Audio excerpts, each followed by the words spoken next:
لِيُذْهِبَ عَنْكُمُ الرِّجْسَ أَهْلَ الْبَيْتِ وَيُطَهِّرَكُمْ تَطْهِيرًا صدق اللہ مولانا العظیم۔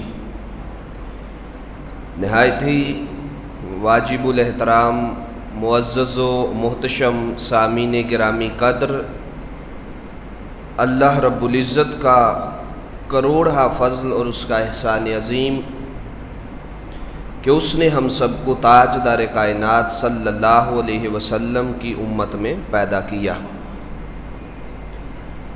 آج کی نشست میں ہم پیغام کربلا کے حوالے سے گفتگو کریں گے۔ پچھلے جمعۃ المبارک پر قرآن و حدیث کے آئینہ میں فضائل و مناقب آل رسول صلی اللہ علیہ وسلم بیان کرنے کی سعادت حاصل کی۔ وہیں سے گفتگو کا آغاز کرتے ہیں جہاں پہ میں نے گفتگو کو چھوڑا تھا۔ تھوڑا سا حصہ آج کی نشست میں بھی فضائل و مناقب آل رسول صلی اللہ علیہ وسلم پر گفتگو کروں گا، اور آخری حصہ بالخصوص پیغام کربلا پر کروں گا۔ پچھلے جمعہ بھی پیغام کربلا کے حوالے سے میں نے ایک بات عرض کی تھی کہ قرآن سے محبت کرنا یہ آل رسول سے محبت کرنا ہے، اور ان کی سیرت کا جا بجا پیغام یہی ہے کہ قرآن سے محبت کرو۔ یہاں تک میں نے گفتگو کو ختم کیا تھا۔ پیغام کربلا کے ساتھ مختصر سا 4 سے 5 منٹ میں اٹیچ کر کے ایک پیغام دیا تھا پہلی نشست کا۔ اب اس سے آگے بڑھتے ہیں آج کی نشست میں۔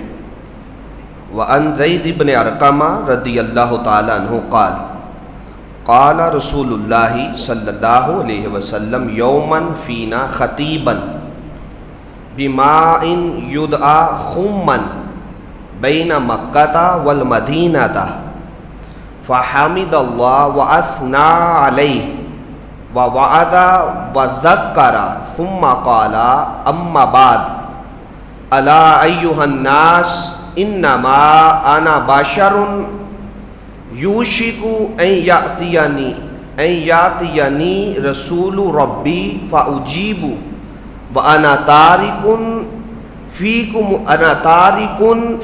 الثقلین اولہما کتاب اللہ فیہ الہدی والنور فخذوا بکتاب اللہ واستمسکوا بہ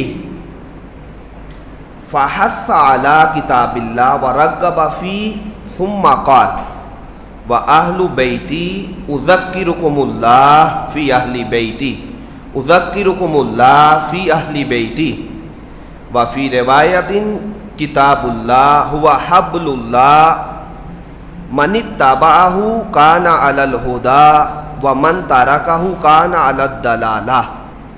رواہ مسلم، اس کو امام مسلم نے حدیث پاک کو بیان کیا۔ حضرت زید بن ارقم فرماتے ہیں رضی اللہ تعالیٰ عنہ، ایک دن تاجدار کائنات صلی اللہ علیہ وسلم ہمارے درمیان خطیبانہ شان کے ساتھ جلوہ گر ہوئے۔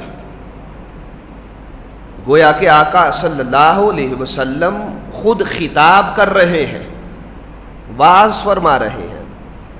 اب حضور کا انداز خطابت کیا ہوگا، انداز واعظ کیا ہوگا، وہ صحابہ اکرام ہی جانتے ہیں جنہوں نے آقا صلی اللہ علیہ وسلم کا وہ انداز خطابت دیکھا۔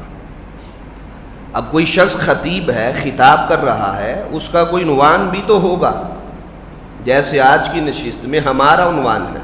قربان جائیں، آقا صلی اللہ علیہ وسلم نے جب خطبہ ارشاد فرمایا تو غدیر خم کی وادی میں ارشاد فرمایا، اللہ کی حمد بیان کی، اللہ کی ثنا بیان کی۔ فرمایا اے انسانیت، مجھے امید ہے کہ میں اللہ کا رسول ہوں اور ان قریب اللہ کا پیغامبر، موت کا فرشتہ اللہ کا پیغام لے کر میری طرف آئے گا۔ میں اس دنیا کو داغ مفارقت دے کر اللہ کے پاس چلا جاؤں گا۔ اسی کے ساتھ آقا کریم صلی اللہ علیہ وسلم نے فرمایا سنو، میں تم میں 2 باری چیزیں چھوڑ کے جا رہا، انا تارکن فیکم الثقلین، دو باری چیزیں چھوڑ کر جا رہا ہوں، اس میں ایک کتاب اللہ ہے، اللہ کی کتاب، اور دوسری اہل بیتی اطرتی، میری آل، جن کی مودت کا اللہ اور اس کے رسول نے حکم دیا ہے۔ اب دو باری چیزیں چھوڑ کے جا رہا ہوں، آقا نے فرمایا ان کو مضبوطی سے تھام کر رکھنا، جو ان کو مضبوطی سے تھام کے رکھے گا قیامت تک کبھی گمراہ نہ ہوگا۔ اب قرآن اور آل رسول کو جوڑا اور لفظ الثقلین تثنیہ کا استعمال کیا کہ دو باری چیزیں چھوڑ کے جا رہا۔ آج کی نشست میں ہماری گفتگو جہاں سے شروع ہوگی وہ لفظ الثقلین سے ہوگی۔ حدیث پاک تو اکثر و بیشتر یہ سنی بھی جاتی ہے، آپ سنتے بھی ہیں، اکثر خطباء اس حدیث پاک کو بار بار زندگیوں میں آپ نے 20 مرتبہ سنی ہوگی۔ اب آئیں اس کی شارحین حدیث جو شرح فرماتے ہیں اس کی طرف چلتے ہیں۔ لفظ آیا الثقلین، تم میں دو باری چیزیں چھوڑ کر جا رہا ہوں، ایک قرآن اور ایک اہل بیت۔ یہ جو لفظ ہے یہ ثقل سے نکلا ہے، بولیے کس سے؟ ثقل سے، بمعنی بوجھ، کسی شے کا باری ہونا۔ اب آئیں قرآن پاک میں جن و انس کو بھی ثقلین کہا گیا۔ وہ کس انداز میں؟ قرآن کہتا ہے کہ زمین میں ان کا بڑا وزن ہے۔ کتنے انسان ہیں زمین پر، انسان کاؤنٹ نہیں کر سکتا، انسانی حد سے باہر ہے۔ کروڑوں اربوں کھربوں کی تعداد میں انسان دنیا پر آباد ہے، اور اسی کے ساتھ اس سے بڑھ کے اللہ کی مخلوقات میں سے جن بھی آباد ہیں۔ اب قرآن کہتا ہے سَنَفْرُغُ لَكُمْ أَيُّهَا الثَّقَلَانِ، اے گروہ جن و انسانیت، ان قریب ہم تمہاری طرف متوجہ ہوتے ہیں۔ میں اس کی ڈیٹیل میں نہیں جاؤں گا، لفظ پر اکتفا کروں گا۔ الثقلان میں جن و انس آئے۔ اب کتنے باری ہیں انسانی عقل میں نہیں آ سکتے۔ انسان اس کو تولنا شروع کر دے تو ترازو انسان کے ختم ہو جائیں، سائنس کے پلڑے اس کا احاطہ نہیں کر سکتے جنوں اور انسانوں کے وزنوں کا۔ کر سکتے ہیں؟ بولیے بھائی، نہیں کر سکتے۔ اسی لیے تو قرآن نے کہا کہ یہ دو باری گروہ ہیں۔ اب اس سے آگے چلیے، خود قرآن پاک کے لیے بھی کہا گیا اِنَّا سَنُلْقِي عَلَيْكَ قَوْلًا ثَقِيلًا، سورہ مزمل شریف کے اندر 73واں سورہ 5ویں آیت، بے شک ان قریب حبیب ہم آپ پر ایک ایسی باری بات ڈالیں گے کہ قرآن کے احکامات پر عمل کرنا بھی بڑا مشکل ہے۔ اب یہ خطاب حضور سے تھا، آقا صلی اللہ علیہ وسلم کے لیے قرآن کا کوئی حکم باری نہیں۔ جو قرآن کی سورہ مزمل اترنے سے قبل ساری رات مصلی امامت پر جاگے، اتنی عبادت کریں کہ مصطفیٰ کے قدمین شریفین میں بھی اللہ کی محبت میں ورم آ جائے۔ اس نبی کے لیے قرآن مشکل اور باری نہیں ہو سکتا۔ یہ امت کو خطاب تھا مصطفیٰ کے ذریعے سے کہ ان قریب قرآن تم پر نازل کریں گے، اور جب اس کے ایک ایک باب پر عمل کرنے کا وقت آئے گا تو وہ نفس پر بڑا باری ہوگا۔ اِنَّا سَنُلْقِي عَلَيْكَ قَوْلًا ثَقِيلًا، وہاں بھی لفظ ثقل آیا۔ اب یہ ایک معنی ہے بوجھ کا، وزن کا، باری شے ہونے کا۔ تو گویا قرآن بھی باری ہے، اس کے ایک ایک حکم پر عمل کرنا یہ نفس پر بوجھ اور باری ہے۔ حلال کھاؤ، حرام سے بچو۔ اب جو حرام کی جس کو لت لگی ہو، حلال کی طرف پلٹنا اس کے لیے کتنا باری ہوتا ہے۔ ذرا ایک مثال سے بات سمجھاؤں گا۔ اسی طرح جو شخص نماز نہیں پڑھتا، قرآن خود کہتا ہے یہ اللہ کا خوف رکھنے والوں کے لیے تو کوئی بڑی بات نہیں، لیکن جس کے من میں منافقت ہو اس کے لیے بڑی باری بات ہے۔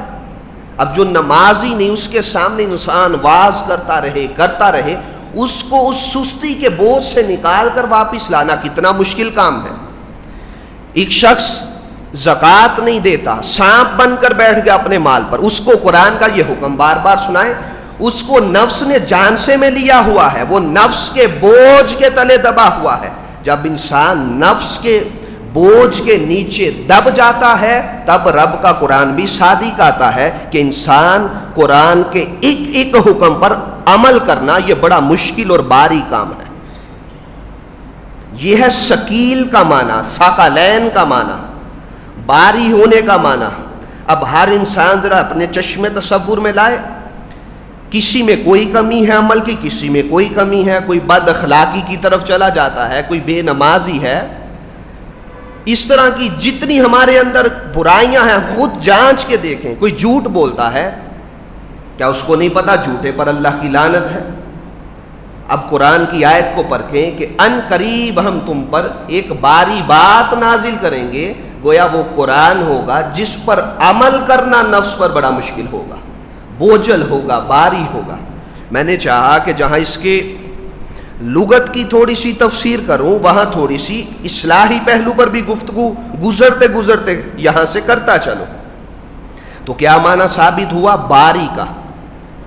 پھر جنوں انسانوں کو کیا کہا گیا؟ الثقلان، یہ بہت باری ہیں، زمین ان کا وزن برداشت کیے ہوئے ہے، یہ چٹانوں جیسی، پتھروں جیسی زمین، مضبوط مٹی والی زمین یہ وزن برداشت کیے ہوئے ہے۔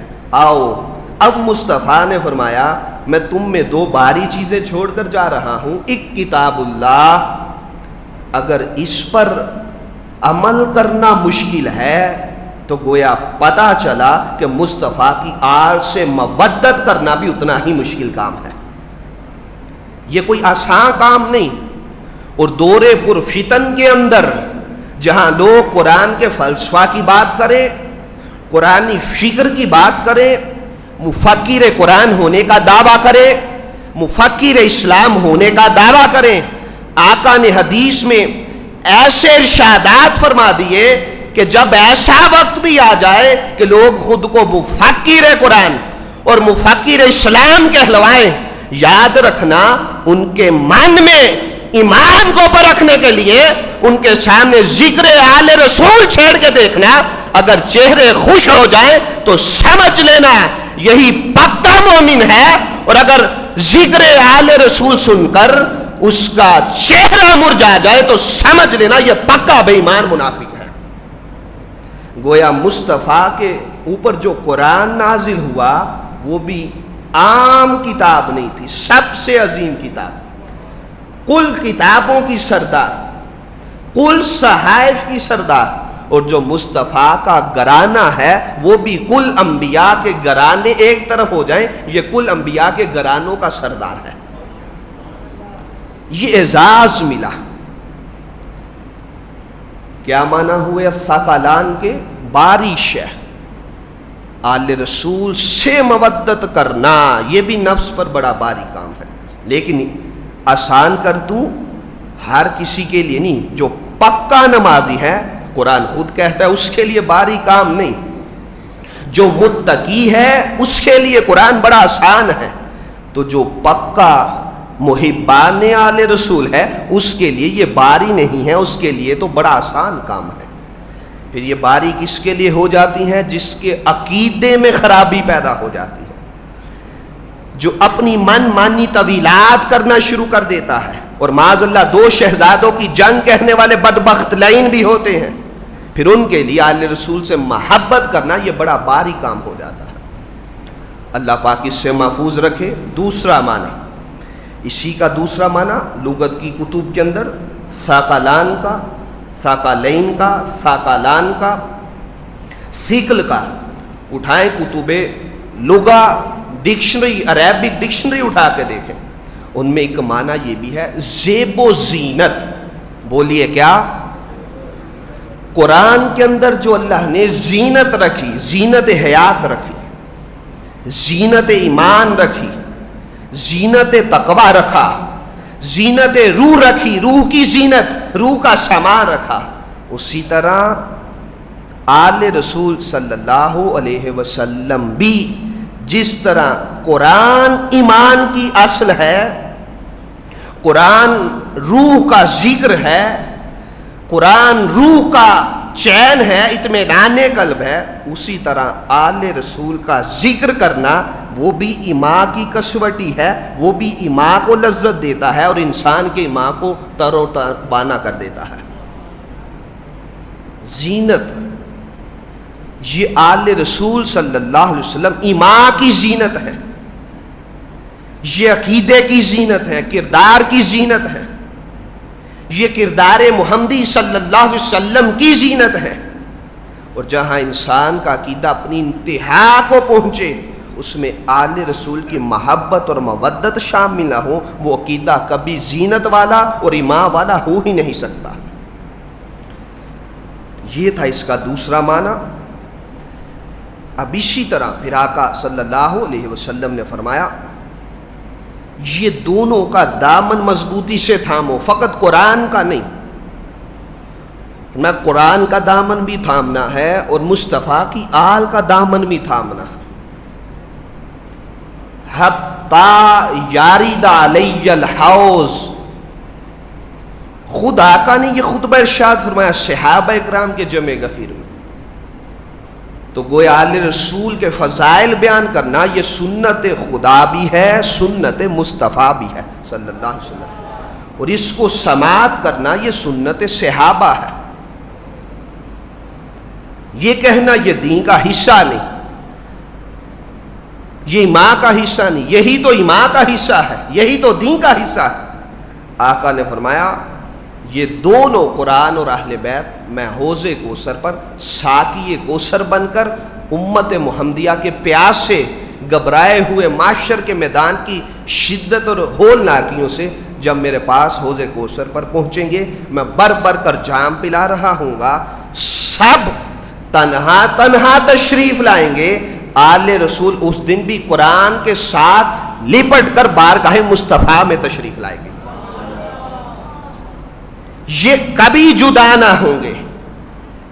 آقا اتنا بڑا دعویٰ یہ کبھی جدا نہ ہوں گے، تو کربل کے میدان میں دیکھو، دمشق کے بازاروں سے گزرتا ہوا سر حسین نو کے نیزہ بھی قرآن کی تلاوت ترک نہیں کرتا، اس وقت بھی مصطفیٰ کا فرمان یہ صادق نظر آتا ہے۔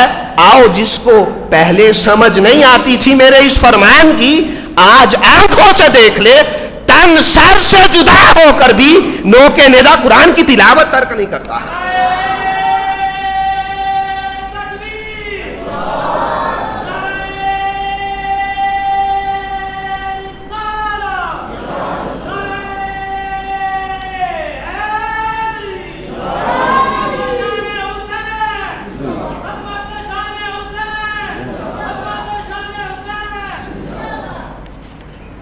یہ ہے مصطفیٰ کی آل کا مقام اور عظمت اور رفعت۔ پھر اس کے بعد وَأَنْ جَعْلَتَ ابْنَ مُرَّةَ رضی اللہ تعالیٰ عنہ قال قال رسول اللہ صلی اللہ علیہ وسلم حسین منی وَأَنَا مِنَ الْحُسَيْنِ احب اللہ من احب حسینا حسین سبت من الاسباط رواہ ترمذی، اس کو امام ترمذی نے بیان کیا۔ حضرت یعلا بن مرہ رضی اللہ تعالیٰ عنہ آپ فرماتے ہیں آقا صلی اللہ علیہ وسلم نے فرمایا حسین مجھ سے ہے اور میں حسین سے ہوں، قربان جائیں۔ پھر آقا نے فرمایا یہ کہنے والے جو کہتے ہیں صحیح ستہ بخاری مسلم ترمذی نسائی ابن ماجہ، سینکڑوں کتب احادیث میں آل رسول کے فضائل اور مناقب امت میں تواتر سے نقل ہوئے ہیں۔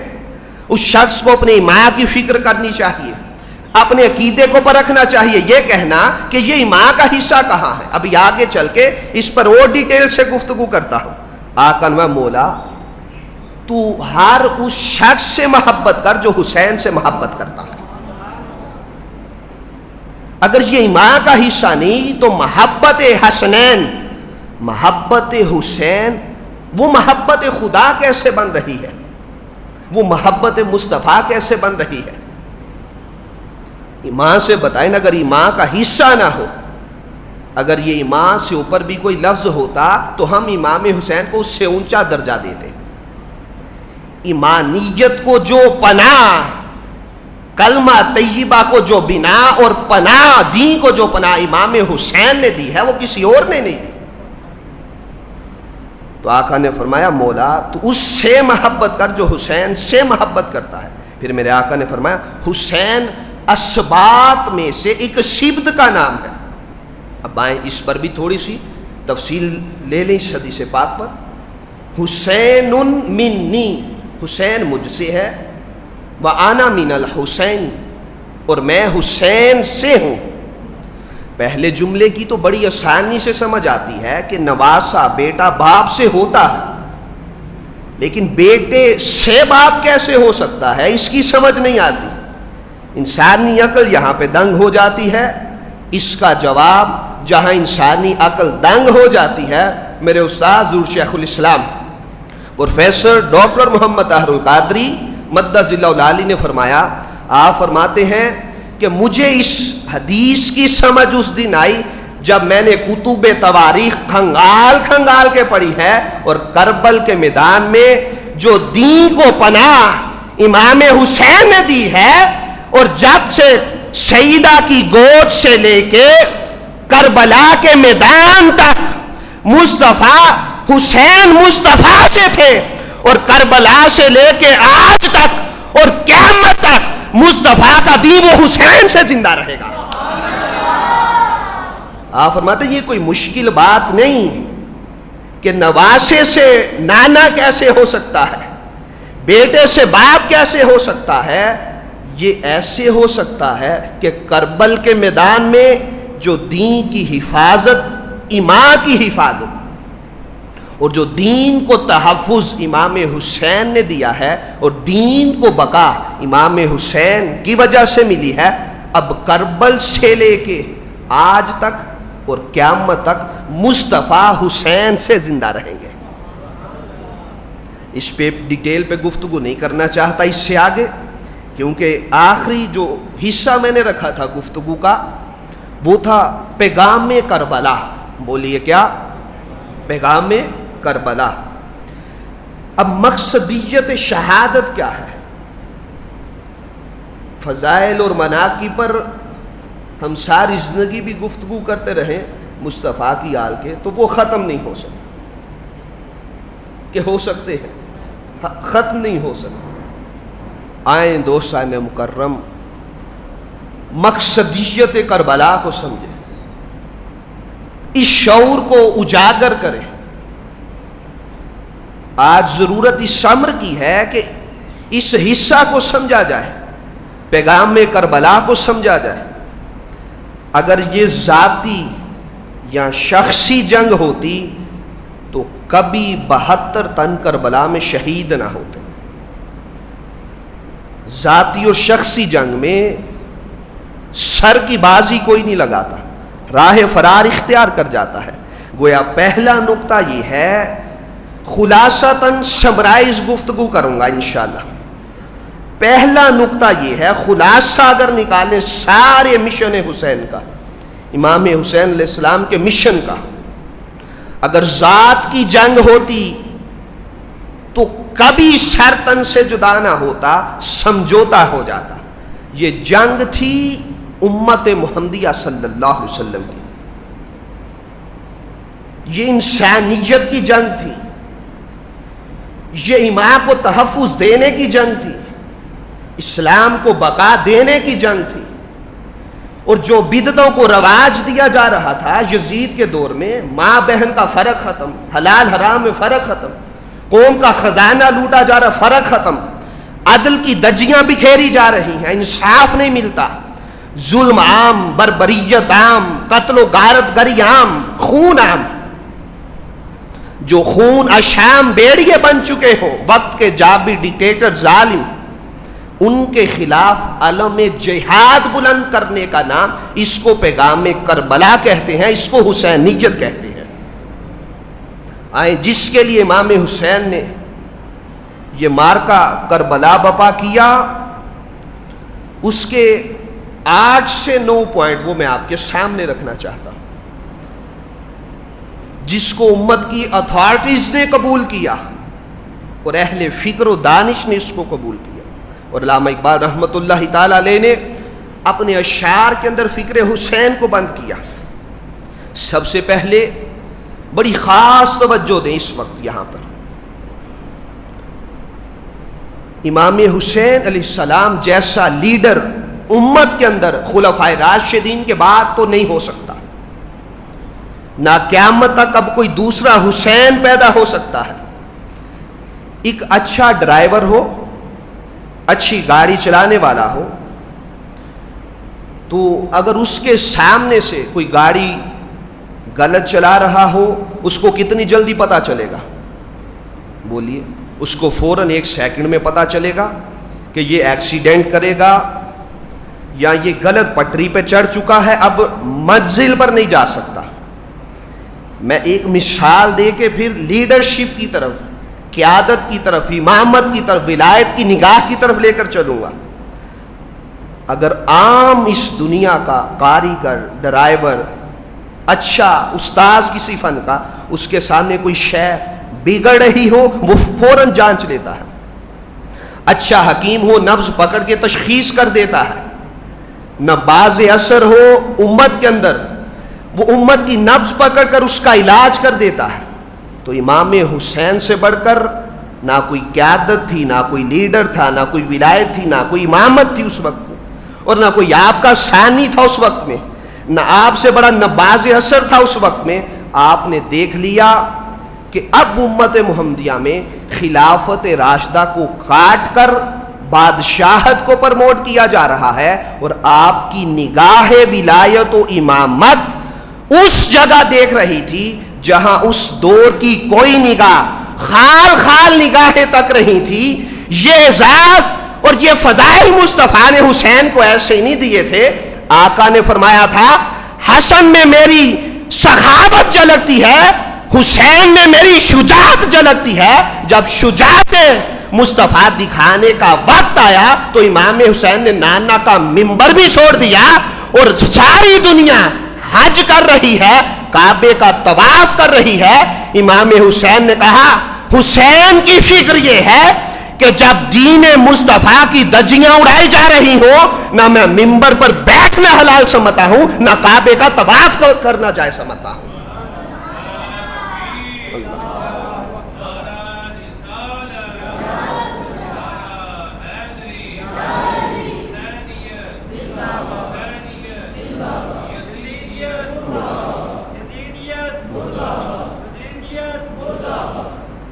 تو امام حسین پرکھ گئے کہ اس کے نتائج بڑے سنگین ہوں گے. تو وہ نتائج ساری دنیا نے دیکھے. بعد میں واقعہ ہررا سے بڑا نتیجہ کیا ہو سکتا ہے؟ اس جدید بدبخت لائن نے مصطفیٰ کے در دولت پر آ کر گنبد خضرا شریف میں وہاں پر اذانیں معطل کی ہیں. اس کے نتائج پھر ایسے زہر آلود ثابت ہوئے. امام حسین کی نگاہ وہ پہلے ہی مشاہدہ فرما رہی تھی. یہ وجہ تھی، سارا بیک گراؤنڈ امام حسین کی نگاہوں میں تھا. اب توجہ دیں ذرا خصوصی، یہ میں اس لیے بار بار کہہ رہا ہوں، یہ آج معمول سے ہٹ کے پیغام کربلا آپ کی طرف پروموٹ کر رہا ہوں، بیان کر رہا ہوں. امام حسین نے دیکھا کہ ریاست کے مزاج، مقصد اور دستور کو بدلا جا رہا. آپ نے علم جہاد بلند کیا. اب سارے ذرا اپنے چشمے تصور میں لائیں گے ساری بات. واقعہ کربلا بھی سب نے سن رکھا ہے، زبانی لوگوں کو یاد ہے، ازبر ہے. اب ذرا اس کو چشمے تصور میں لائیں سارے واقعہ کو. اور اتنا بڑا سٹیپ اٹھانا، اس کے پیچھے امت محمدیہ کے حقوق کی جنگ تھی صلی اللہ علیہ وسلم. حسین امت محمدیہ کے حقوق کے پاس باں بن کر نکلے تھے. آپ نے کہا جب ریاست کے اندر مطلق العنان بادشاہت کا تصور آ جائے، نہ میں اس کے ہاتھ پہ بیعت کر سکتا ہوں، میں مر سکتا ہوں، کٹ سکتا ہوں، لیکن ایسے شخص کے ہاتھ پہ بیعت نہیں کر سکتا جو بادشاہت کو پرموٹ کرے گا. اور بڑی خاص توجہ دیں، میں یہاں پہ ذمہ داری کے ساتھ، اگر کوئی فاسق فاجر بھی حکمران ہو جب تک وہ کلمہ کفر نہ کرے اس کی تعظیم کرنی ہے، کیونکہ ریاست میں آیا ہے، امور والی ہے، جب تک وہ کلمہ کفر نہ کہے ہم اس کے خلاف نہیں نکل سکتے۔ لیکن قربان جائیں، اگر ریاست کی بنیاد صحیح معنوں پر ہو، اسلام کی آپ یاری ہو رہی ہو، لیکن امام حسین اس مقام پر سب سے جدا ہے، ان کے لیے اس حد کی بندی نہیں تھی، کیونکہ وہ مصطفیٰ کے اور سیدہ خاتون جنت کے جگر گوشہ بطول تھے سلام اللہ علیہا۔ انہوں نے کہا کہ جو میری نگاہ دیکھ رہی ہے وہ تمہاری نہیں دیکھ رہی، وقت بتائے گا کہ میں اس کے خلاف علم جہاد کیوں بلند کرنے نکلا تھا۔ پھر اس کے بعد نقطہ انحراف کیا تھا، تبدیلی کہاں پہ آئی؟ 40 سال مصطفیٰ کے، 10 سال مدینہ شریف کے، اور 30 سال صحابہ اکرام کی خلافت کے، قرآن کو دستور آئین بنایا گیا، شریعت مصطفیٰ کو دستور آئین بنایا گیا، اور سارے خلفائے راشدین وہ نہ قرآن سے باہر فیصلہ کرتے تھے، نہ مصطفیٰ کے کسی قول حدیث کے باہر فیصلہ کرتے تھے، اور اگر کسی نے فیصلہ کیا کم علمی کے باعث تو ریاست نے پورا اختیار دیا ہوا تھا، جو چاہتا اٹھ کے سوال بھی کرتا تھا، گریباں کو پکڑنے کی اجازت بھی ہوتی تھی۔ لیکن یزید کے دور میں یہ سرے سے دور دور تک نظر نہیں آتا، تو امام حسین اس لیے علم جہاد لے کر نکلے تھے۔ پھر اس کے بعد انسانی بادشاہت کا جو سب سے گہرا بیج بویا گیا وہ یزید کو تخت پر بٹھا کر بویا گیا، جبکہ صحابہ اکرام شورا کے ذریعے منتخب ہوتے تھے، اس کو اپنے ہی گھر سے خلافت مل گئی۔ آج تک امت کے اندر اس شے کا زوال آیا ہوا ہے، من مانے حکمران اپنی مرضی سے سلیکٹ کیے جاتے ہیں، عوام ووٹ کس کو ڈالتی ہے، سلیکٹ کوئی اور ہو جاتا ہے۔ اب دیکھیں اس کے تار ملائیں پیچھے، اور پھر حسینی فکر کو سمجھے، اور امام حسین کی فکر دیکھیں کہ کہاں تک رہی تھی، وہ قیامت تک ساری بادشاہت کو اپنے قدموں کے نیچے روند کر، اپنے قدموں کی خاک بنا کر، خود نو کے نیزہ قرآن کی تلاوت کر کر اس دنیا سے گئے ہیں۔ لاکھ یزیدی بھی ہو، امام حسین کی فکر کے حامیوں کا بھی کچھ نہیں کر سکتے۔ پھر اس کے بعد دوستان مکرم، اس کا نتیجہ بہت جلد نکلا، جب حاکمیت اللہ کی نہ رہی، نظام مصطفیٰ نہ رہا، بادشاہی نظام کو پرموٹ کیا گیا، تو اس کا نتیجہ کہاں پہ نکلا؟ اس کا نتیجہ ایسے نکلا کہ خلیفہ عباسی خلیفہ تھے، انہوں نے سب سے پہلے امام مالک نے ان کے خلاف فتویٰ دیا۔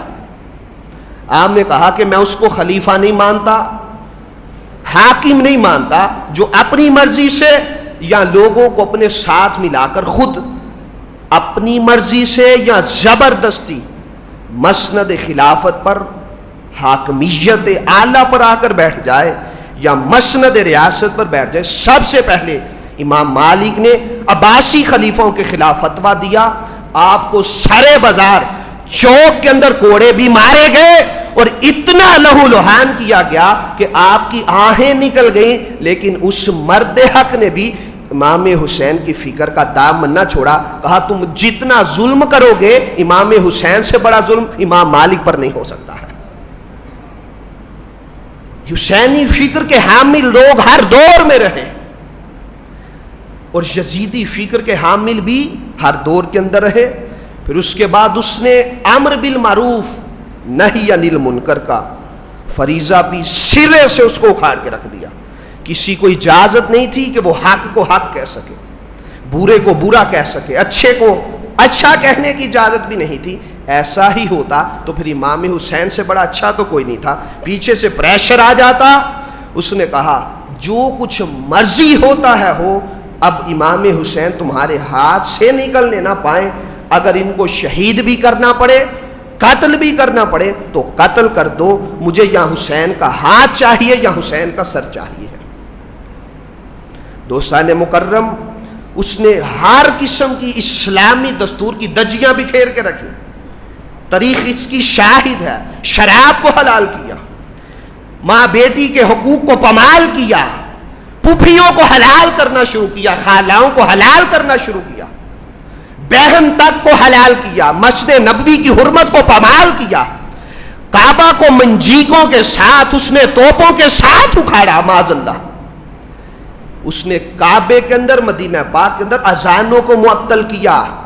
اس سے بڑا جبر کیا ہو سکتا ہے؟ لیکن قربان جائے امام حسین کی فکر اور نگاہ پر، امام حسین یہ سب کچھ پہلے ہی تک رہے تھے کہ جو ایسے عامر جابر ڈکٹیٹر اچھی مسند پر بھی آ کے بیٹھ جائیں، جس کی بنیاد اچھی نہ ہو تو وہ قومیں تباہ ہو جاتی ہیں، ہلاک ہو جاتی ہیں۔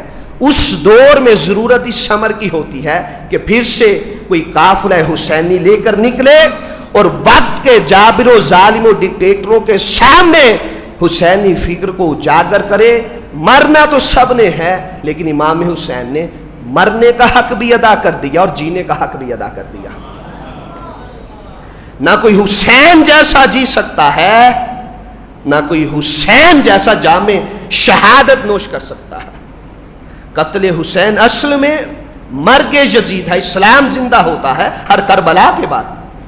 جب یہ ساری دجیاں بکھیری جانی تھی، میں نے اختصار کا سہارا لیا، امام حسین نے اس وقت علم جہاد بلند کر کر کہا کہ آؤ حسینی فکر یہ ہے کہ جب ایسا وقت آ جائے امت محمدیہ صلی اللہ علیہ وسلم پر، تو پھر امام حسین کی فکر کو اجاگر کریں۔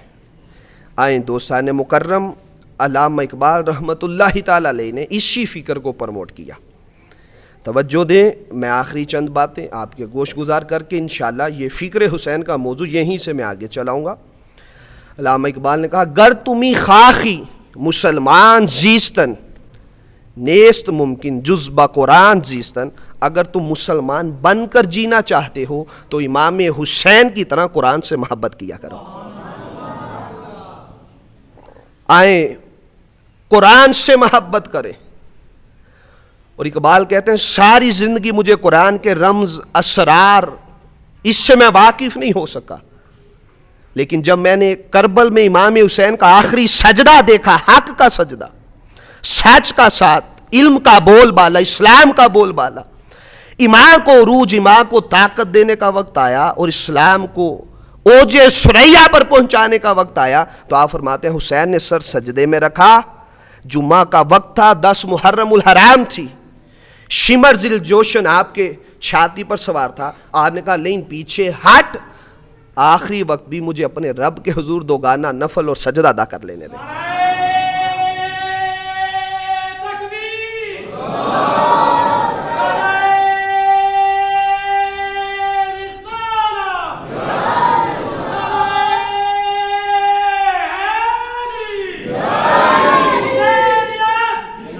سارے نعرہ لگائیں بھائی۔